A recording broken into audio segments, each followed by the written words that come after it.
Big boss Marathi 5च्या घरामध्ये अरबाज घराच्या बाहेर गेलेला आहे आणि इथं किचन एरियामध्ये पॅडीदादा, अंकिता आणि जान्हवी बसलेले आहेत आणि चर्चा चालू आहे त्यांची की अरबाज जाताना काय बोलला, काय ठिणगी टाकून गेला. ते त्यांचं चाललं आहे की अंकिता म्हणते की जाता जाता अरबाज क्रीडा करून गेला असं तिला म्हणायचं होतं.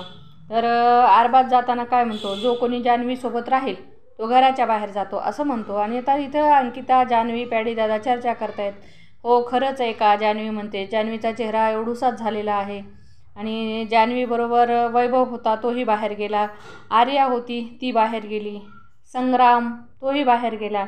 आणि या आठवड्यात जान्हवी आणि अरबाज सोबत होते, तर या आठवड्यामध्ये अरबाजही बाहेर गेला असं ते म्हणतायत. आणि आता जाता जाता तो वर्षा मॅडमला म्हणत होता की त्यांच्याविषयी काय बोलायलेत मध्ये, ते असं म्हणत होता. म्हणजे तिथेही काहीतरी तो काडी लावून गेलेला आहे.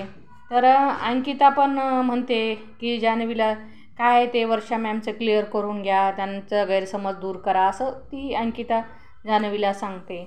तर एकंदरीत काय इथं असं एक झालं की जो कोणी जान्हवीसोबत राहील तो घराच्या बाहेर जाईल असं एक मत तयार झालेलं आहे आणि असं संभाषण झालेलं आहे. आणि असा अरबाज म्हणाला होता असं पॅडीदादा सांगत आहेत अंकिता आणि जान्हवीला. तुम्हाला काय वाटतं?